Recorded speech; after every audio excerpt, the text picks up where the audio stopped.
Assalamualaikum warahmatullahi wabarakatuh. Innal hamdalillah nahmaduhu wa nasta'inuhu wa nastaghfiruh wa na'udzu billahi min syururi anfusina wa min sayyiati a'malina. Man yahdihillahu fala mudhillalah wa man yudlil fala hadiyalah. Ashhadu an la ilaha illallah wahdahu la syarikalah wa ashhadu anna Muhammadan abduhu wa rasuluh. Ya ayyuhalladzina amanu taqullaha haqqa tuqatih wa la tamutunna illa wa antum muslimun. Ya ayyuhan nasu taqu rabbakumul ladzi khalaqakum min nafsin wahidah wa khalaqa minha zawjaha wa batha minhuma rijalan katsiran wa nisaa wattaqullaha alladzi tasaaluna bihi wal arham innallaha kana 'alaikum raqibah. Ya ayyuhalladzina amanu taqullaha wa qulu qawlan sadida yuslih lakum a'malakum wa yaghfir lakum dhunubakum wa may yuti'illaha wa rasulahu faqad faza fawzan 'azima. Amma ba'd, fa inna asaqal hadithi kitabullah wa khairal hadi hadyu Muhammadin sallallahu alaihi wasallam wa syarrul umuri muhdatsatuha wa kullu muhdatsatin bid'ah wa kullu bid'atin dhalalah wa kullu dhalalatin finnar. Ma'asal muslimin, ikhwani fillah wa akhwati, bapak-bapak, ibu-ibu, saudara-saudari rahimani wa rahimakumullah. Alhamdulillah, segala puji bagi Allah Subhanahu wa taala yang mempertemukan kita kembali dalam kajian tafsir juz amma oleh Fadilatul Syekh Al-Allamah Abdurrahman bin Nasir As-Sa'di rahimallahu taala. Semoga Allah Subhanahu wa taala senantiasa memberikan kepada kita keistiqomahan dalam belajar Al-Quran dan Sunnah Rasulullah SAW dan mewafatkan kita di atas keduanya. Ikhwani fillah wa akhwati rahimani wa rahimakumullah, kita masih dalam pembahasan tafsir surat Wal Asri. Kita baca dari awal. Allah Subhanahu wa taala berfirman, Wal Asri, demi masa, innal insana lafi khusrin, sesungguhnya manusia dalam keadaan merugi, illal ladzina amanu wa amilus salihati wa tawassaw bil haqqi wa tawassaw bis sabr, kecuali orang-orang yang beriman dan yang beramal saleh dan mereka saling wasiat mewasiati dengan kebenaran dan wasiat mewasiati dengan kesabaran. Sudah kita sampaikan pada kesempatan yang lalu ucapan Imam Asy-Syafi'i rahimahullah ta'ala tentang bagaimana kedudukan surat ini. Kata beliau, lauma anzalallah hujjatan ala khalqihi illa hadhihi surah lakafathum. Seandainya Allah tidak menurunkan suatu hujjah pun atas makhluknya kecuali surat ini, maka sudah cukup bagi mereka. Surat Al-Asr ini sangat mencakup segala hal yang dibutuhkan oleh manusia untuk meraih keselamatan, kebahagiaan di dunia wal akhirah. Kemudian juga kita sampaikan pada pertemuan yang lalu tentang sumpah Allah dengan waktu, sebagaimana dalam pembahasan sebelum-sebelumnya.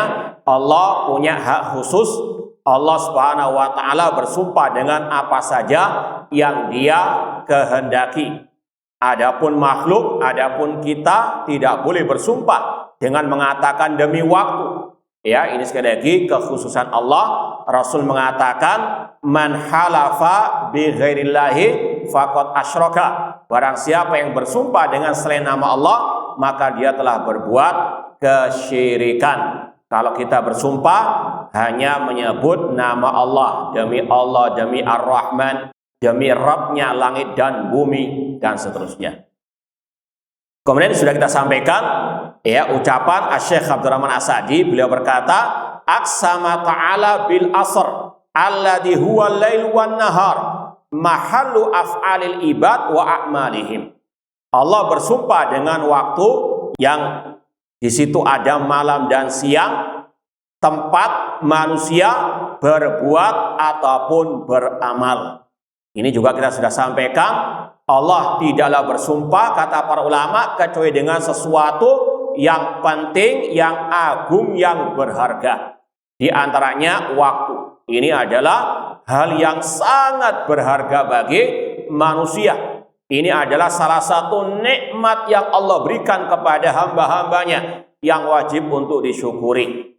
Rasulullah SAW bersabda, "Ightanim khamsan qabla khamsin." Gunakan 5 hal sebelum datangnya 5 hal yang lain. Hayataka qabla mautik. Gunakan waktu hidupmu sebelum matimu. Rasul mengatakan, idza mata ibnu Adam inqata amalu. Apabila anak Adam manusia meninggal dunia, terputus amal, sudah nggak ada lagi al-amal. Oleh karena itulah di hari kiamat banyak manusia yang menyesal. Kenapa dia tidak banyak beramal as-saleh atau tidak beramal soleh? Walau tara idil mujrimuna naqisu ru'usihim inda rabbihim rabbana absarna wa sami'na farji'na na'mal salihan inna muqinun.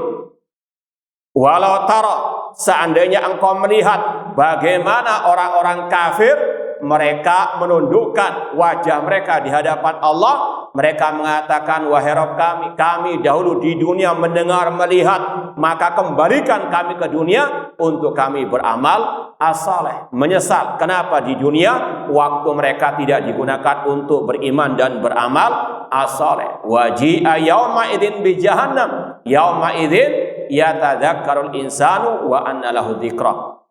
Ketika mereka dimasukkan ke dalam api neraka, ditampakkan api neraka kepada mereka, mereka baru sadar, yauma yatadzakkarul insan, baru sadar tentang kenapa mereka tidak menggunakan waktunya untuk beramal as-saleh. Ya laitani qaddamtu li hayati, seraya mengatakan alangkah baiknya jika dahulu aku banyak beramal kebaikan. Oleh karena itulah yang masih hidup, kata Rasul, gunakan waktu hidupmu sebelum kematianmu. Kemudian gunakan waktu sehatmu sebelum waktu sakitmu. Kalau sudah sakit, ya susah datang ke majelis ilmu, ya susah untuk sholat berjamaah di masjid. Mumpung masih sehat, gunakan thalabul ilmi, gunakan untuk banyak beramal as-saleh dan juga membantu yang lainnya. Kemudian kata Rasul yang ketiga, syababaka qabla haramik. Waktu mudamu sebelum waktu tuamu. Waktu muda masih istilahnya banyak tenaga, banyak waktu, ya, masa keemasan. Dan ini yang terakhir kita bahas kemarin. Dan Allah Subhanahu wa taala banyak menjelaskan kepada kita di dalam Al-Qur'an figur-figur para pemuda teladan. Di antaranya Ashabul Kahfi. Mereka adalah para pemuda yang Allah abadikan kisah mereka untuk diikuti.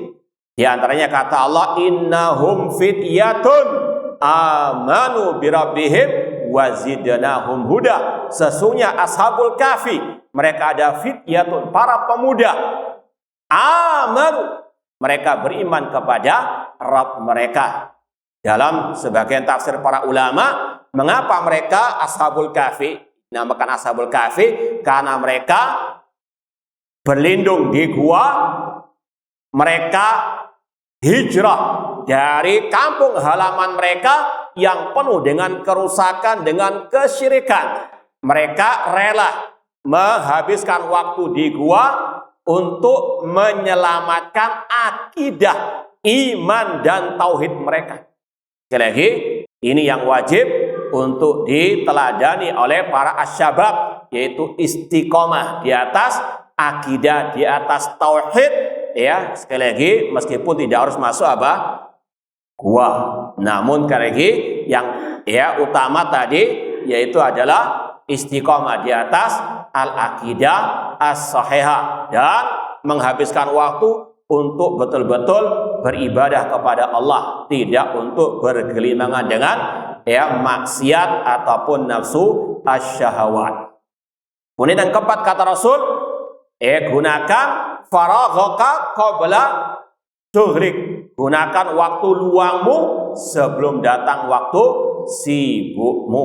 Dan yang kelima, ghinaka qabla fakrik. Gunakan waktu kayamu sebelum datang waktu miskinmu. Karena dunia berputar, roda dunia berputar, kadang kaya, kadang miskin. Mumpung masih kaya, gunakan harta kekayaan untuk berjuang di jalan Allah, untuk membantu fuqara wal masakin, membantu menyebarkan dakwah tauhid dan sunnah Rasul sallallahu alaihi wasallam. Ini sekali lagi berkaitan dengan masalah wal asri. Waktu itu sangat amat berharga, gunakan sebaik-baiknya.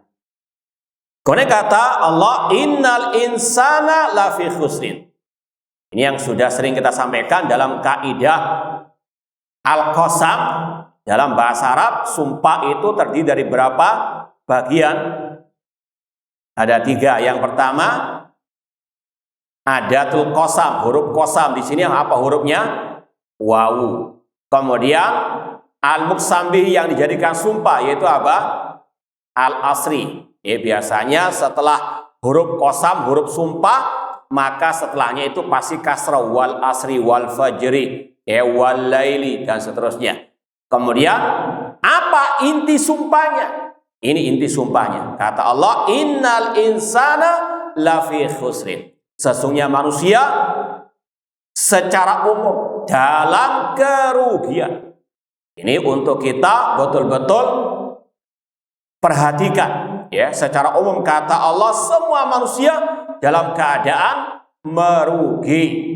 Ada yang mentafsirkan innal insan hanya orang kafir. Cuma yang lebih tepat, innal insana di sini umum, mencakup semua manusia. Namun nanti akan ada pengecualian. Innal insana lafi khusrin. Kata Syekh, anna kulla insanin khasirun. Sesungguhnya manusia dalam keadaan merugi. Wal khasir didrabih, merugi alias lawan dari beruntung. Wal khasar maratib muta'addidah. Namanya kerugian itu bertingkat-tingkat, bermacam-macam, mutafawita. Qad yakunu khasaran mutlaqan. Bisa jadi merugi yang secara mutlak. Kahali man khasira dunya wal akhirah. Seperti orang yang merugi di dunia maupun di akhirat. Di dunia tidak punya harta, tidak punya apa-apa. Di akhirat masuk neraka kekal selama-lamanya. Na'udzubillahi min dzalik. Dan ini yang Allah juga firmankan dalam surat Al-Hajj ayat yang ke-11. Wa minan nasi man ya'budullah ala harfin. Di antara manusia ada orang yang beribadah kepada Allah seperti orang yang di pinggir jurang. In asabatu khairun itma'anna bih. Kalau dia dapat urusan dunia, dia tenang. Namun wa in asabatu fitnatun inqalaba ala wajhihi. Namun kalau dia ditimpa musibah, maka dia balik ke belakang, bisa murtad. Maka kata Allah, khasirat dunia wal akhirah. Rugi dunia dan akhirat. Ini kata sebagian ulama tafsir tentang orang-orang yang lemah imannya. Orang-orang yang setengah-setengah masuk Islam, setengah-setengah dalam beriman. Kalau dia dapat urusan dunia, wah, berarti saya ini benar sudah. Tapi kalau dia sudah masuk Islam, atau mungkin baru berhijrah, kemudian dapat musibah, proyek seret, kedudukan juga tidak dapat, maka apa? Dia pun kembali ke dalam kerusakan akidahnya ataupun kerusakan keimanannya. Inqalaba ala wajhihi khasra dunya wal akhirah. Naudzubillahi min dzalik. Maka seorang muslim harus betul-betul di atas keyakinan. Iman harus betul-betul apa? Dipegang erat apapun yang terjadi dalam urusan dunianya. Ya, karena ukuran orang itu benar atau tidak bukan urusan fulus, bukan urusan dunia. Namun kalau dia di atas iman yang benar, ya, sekali lagi harus yakin apapun yang terjadi harus tetap istiqomah. Jangan sampai gara-gara tidak dapat urusan dunia pindah keimanan ataupun pindah daripada kebenaran. Naudzubillah min dzalik. Ini kata Allah, khasrat dunia wal akhirah, rugi dunia dan akhirat. Wa fatahu an-na'im wastahaqal jahim, dan terlewatkan baginya kenikmatan dunia dan dia pun mendapatkan neraka jahim. Ya, sekali lagi di dunia sudah tidak punya apa-apa sama sekali, di akhirat neraka jahanam kekal selama-lamanya. Khasrat dunia wal akhirah. Ya, makanya kadang seorang muslim, seorang mukmin yang sejati, seandainya dia ditimpa musibah di dunia, harus yakin di akhirat insya Allah akan dapat balasan yang lebih baik. Kata Rasul, inna idhamal jaza ma'a idhamil bala. Sesungguhnya sebesar-besarnya pahala sesuai dengan besarnya ujian. Ya, sekali lagi seorang muslim harus betul-betul tegar, kokoh, istiqomah di atas iman dan juga al-amal as-soleh. Kemudian kata Syekh, wa qad yakunu khasiran min ba'dil wujuh. Terkadang seorang hamba itu kerugiannya hanya dari sebagian sisi. Duna ba'din, seperti orang muslim, mukmin, namun pelaku maksiat. Ya, tentunya ada balasan. Tidak di dunia, namun di akhirat. Namun pasti orang muslim mukmin masuk surga Allah Subhanahu wa ta'ala. Namun kalau seandainya dia masuk neraka, diadab terlebih dulu, ini kerugian yang dikatakan oleh Syekh tadi dari sebagian sisinya. Beda dengan orang kafir yang mereka kekal dalam api neraka selama-lamanya. Walihada ammamallah al-khasar. Oleh karena itulah Allah menyebutkan kerugian mencakup semua manusia. Likulli insan illa manittasofa bi arba'i sifat. Kecuali orang yang tersifati dengan 4 sifat ini. Ini yang wajib selalu diingat oleh setiap muslim muslimah. Kalau kita tidak mau menjadi orang yang merugi, alias kalau kita mau menjadi orang yang beruntung fi dunia wal akhirah, mau menjadi orang yang sukses, mau menjadi orang yang bahagia, yang selamat fi dunia wal akhirah, harus tersifati dengan 4 sifat ini. Apa yang pertama? Kata Allah, illal ladzina amanu. Kata Syekh, ai al-iman bima amarallah bil imani bihi. Harus tersifati dengan al-iman, yaitu mengimani semua yang Allah perintahkan untuk kita imani. Di antaranya rukun iman yang 6. Ini yang wajib betul-betul diimani. 1 tidak diimani, dia bukan orang muslim, dia bukan orang mukmin, dia orang kafir. Kalau orang kafir, khasrat dunia wal akhirah, rugi dunia dan akhirat. Ini yang wajib sekali lagi dipegang erat oleh setiap orang yang ingin keberuntungan, kesuksesan, kebahagiaan, keselamatan fi dunia wal akhirah, mengimani 6 rukun al-iman. Sebagaimana Allah berfirman, walakinnal birra man amana billahi wal yaumil akhiri wal malaikati wal kitabi wan nabiyyin. Akan tetapi kebaikan itu adalah orang yang beriman kepada Allah, hari akhir, para malaikat, kitab-kitab dan para nabi. Rasul ketika ditanya apa itu al-iman, beliau mengatakan antum minabillah wa malaikatihi wa kutubi wa rusuli wal yaumil akhir wa antum minabil qadari khairihi wa syarrihi. Kemudian kata Syekh, wala yakunul imanu bidunil ilmi. Namun iman itu tidak akan baik tanpa al-ilmu. Makanya Allah Subhanahu wa taala berfirman, fa'lam annahu la ilaha illallah. Kalau nggak salah surat Muhammad ayat 19, coba dilihat. Kata para ulama, fa'lam artinya ta'allam, pelajarilah. Apa itu? La ilaha illallah. Tentang at-tauhid, tentang al-iman. Bahkan kalau antum lihat tafsir Syekh Abdurrahman As-Sa'di tentang ayat tersebut, beliau mengatakan, ya, al-ilmu alladzi amarallahu bihi fi hadil ayat al-ilmu bi tauhidillah. Ilmu yang Allah perintahkan dalam ayat tadi untuk dipelajari adalah ilmu tentang tauhidullah. Dan kata beliau, wa huwa fardul ain ala kulli muslimin ala kulli insan. Bahkan kata beliau, belajar tentang tauhid, ya, tentang iman kepada Allah, hukumnya fardu ain, wajib bagi setiap muslim muslimah. Apalagi ini juga berkaitan dengan masalah ayat-ayat Al-Quran.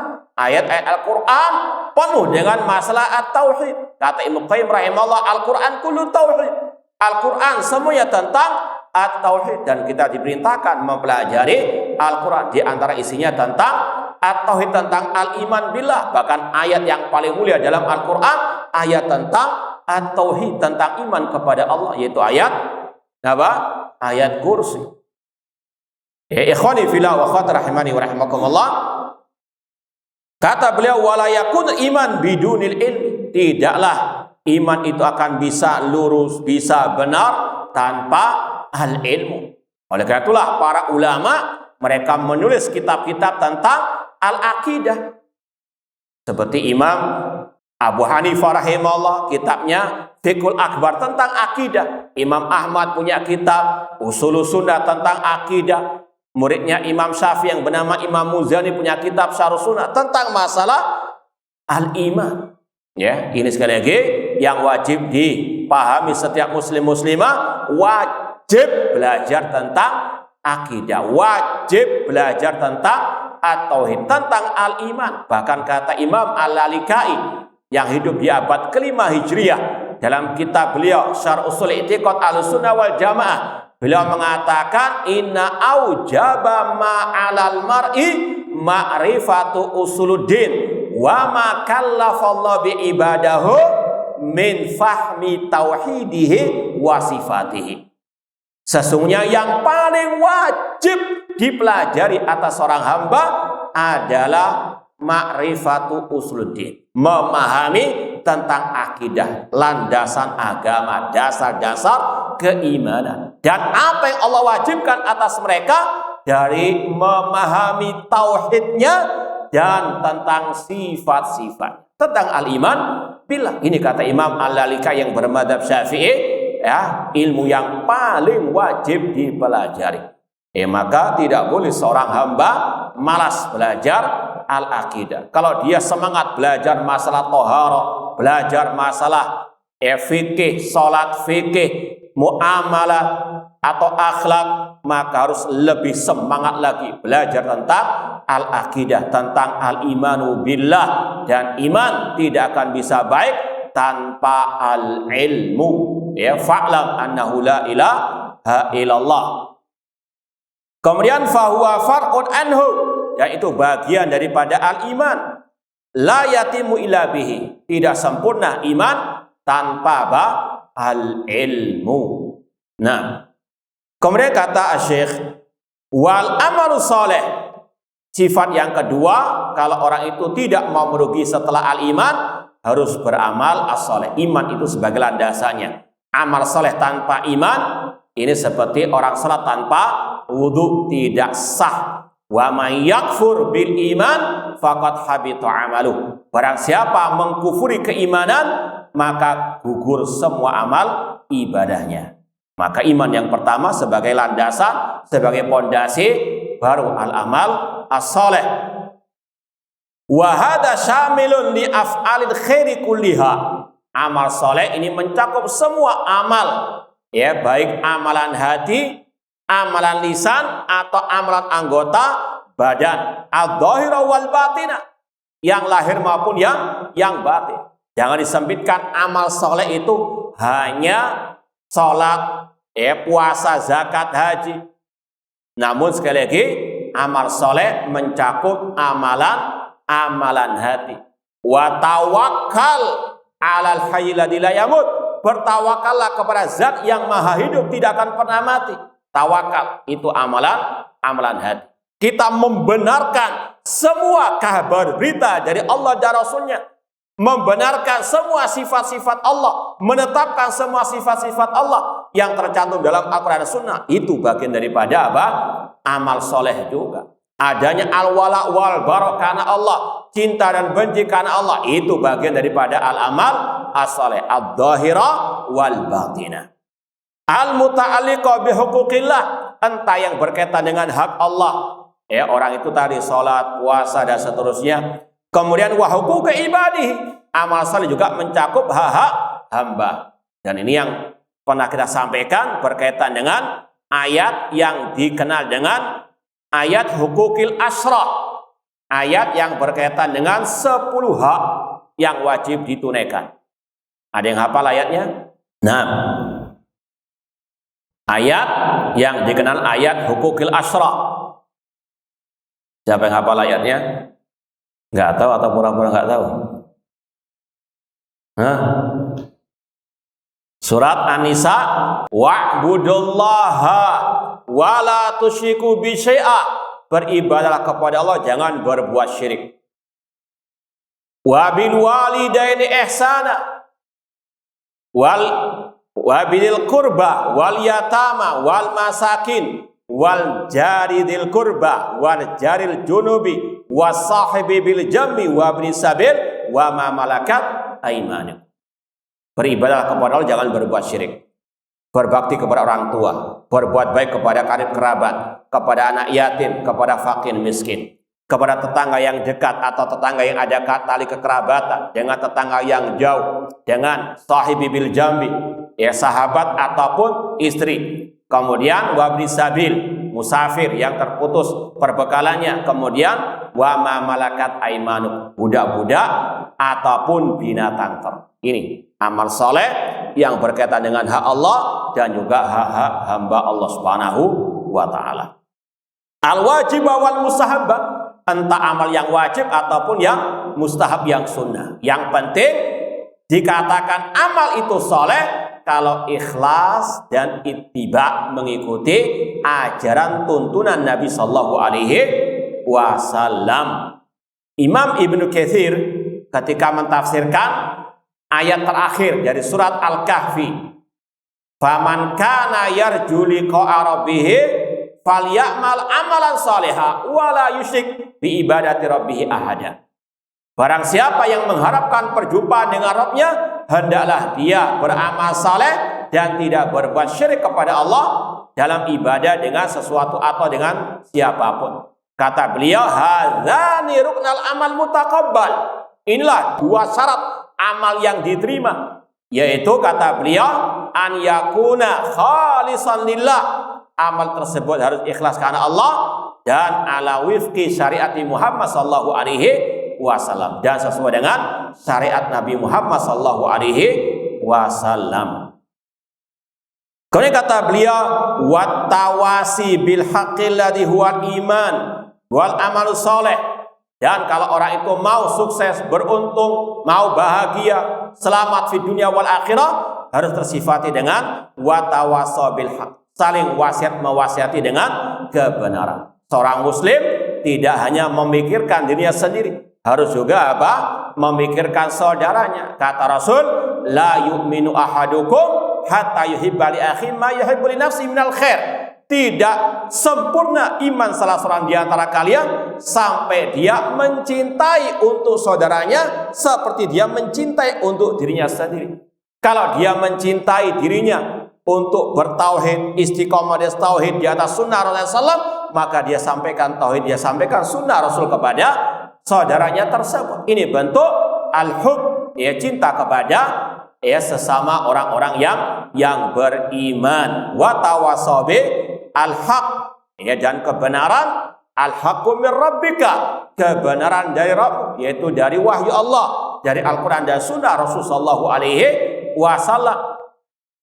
Alladzi huwal iman wal amal saleh, kebenaran mencakup di sini ya al-iman wal amal saleh. Seperti tadi at-tauhid dan sunnah menyampaikan kepada manusia kepada kaum muslimin tentang iman, apa itu iman, apa itu rukun iman, apa itu amal soleh, tentunya berdasarkan Al-Quran dan Sunnah Rasulullah SAW dengan pemahaman para salafus soleh. Ayyusi ba'duhum ba'dan bidalik wa yahusu alaih wa yirahibuhu fi. Dan ini juga sebagaimana kata Rasul, ad-dinu an-nasihat. Agama adalah apa? Nasihat. Ada ungkapan yang bagus dari Syekh Sulaiman Ar-Ruhaili ketika menjelaskan tentang ayat ini atau berkaitan dengan hal ini. Kita mau bacakan. Qala Syekh Sulaiman Ar-Ruhaili hafizallahu taala, salah satu